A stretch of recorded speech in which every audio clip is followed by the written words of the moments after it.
Well, it was one ordinary day.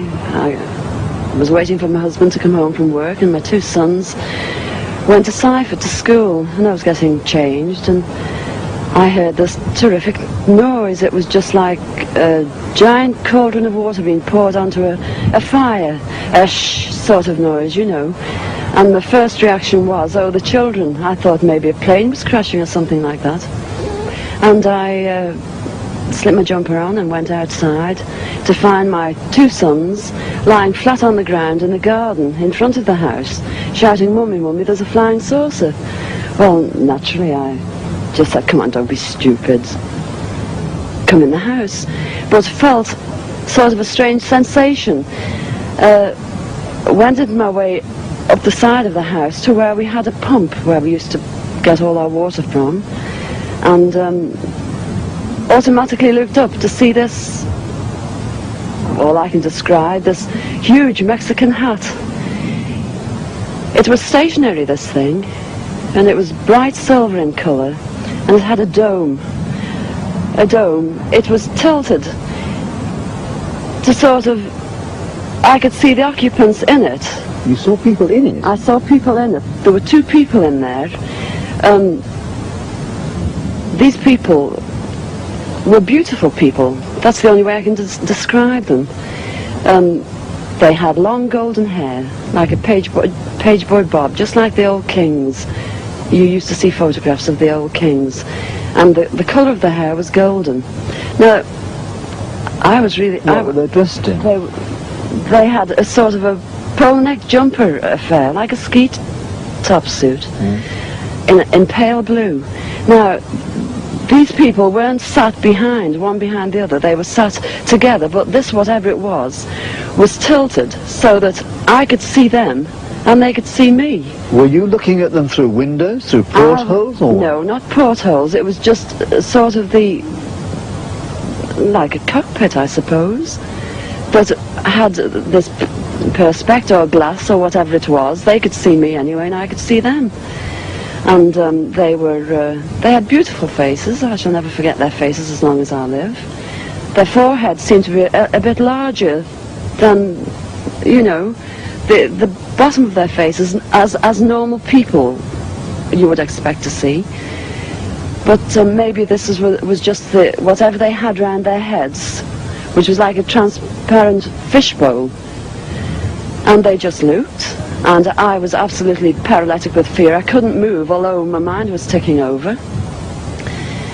And they looked so sympathetic that I was just mesmerised for what seemed to be, ages, but it could have only been seconds. And I turned to sort of look down at the boys, was unaware that they were with me because I was so absorbed.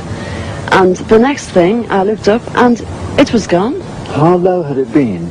It had been, the height, I couldn't tell you. But the house that you've seen, it was just on top of the roof. It was hovering on top of the roof. How big was it compared with the size of the house? It swallowed the whole circumference of the roof. I couldn't see, the roof was completely blotted out. The chimneys I couldn't see. All I could see was this massive object that I described as like a Mexican hat without the bubbles. And then it flew away sideways or upwards? No, I didn't see. I just looked up and it had gone. But I assume it went straight up, because for a short while after in the sky I looked around and I said to my two boys, "Where, can you see anything? Can you see anything?" And they said, "There it is, Mum," and they pointed up, and I watched it. It was just like a little cotton reel in the sky, and it circled us 3 times. It went round 3 times, and then it just shut off, and that was it. When I started to analyse myself afterwards, I feared that I might have had an hallucination, but then I knew I hadn't had, because my sons were so sure about what they'd seen and what I'd seen. And it went through my mind that it was a secret weapon from Russia, and then I thought, well, it can't be that, because if they had something like that, they wouldn't need to fear anybody or anything. Were you scared by it? Did you run indoors? Oh, I was petrified. I couldn't move. I couldn't move a muscle. I was paralysed with fear. But now I wouldn't be. Because now, when I look back, you know, I think, what an amazing thing to have happened, and for me to have seen it. And when your husband came home, where were you? Well, when my husband came home from the office, I was locked in the house with my children, under a big kitchen table that we were using. Under the table? Under the table, yes. It's funny now when I look back, you know, it sounds absolutely ridiculous, but this is the truth. This happened. And that's it. We were ridiculed. It was very embarrassing at the time, and people, they possibly thought, oh, she's a nutter. But, you know, who cares?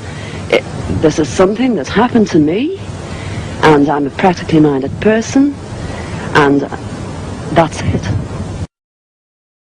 The illustration. And the face is a slim either side. A lot slimmer. Beautiful. Would that be why the Gavin Gibbons, when he did the illustration, I think it was a UFO News or something, that was a lot thinner in the face? Yeah, that's right. Right. Sorry about that, Jessie. I hadn't realised. So we're Dawn's interrupting That's with right. a cup of tea. Come When I on then, looked Dawn. back, the saucer was no longer there, but a few minutes later we saw it circle the house 3 times before it shot upwards like a rocket against the blue of the darkening sky. Ah. Quite true. Yeah, thank you. Jess.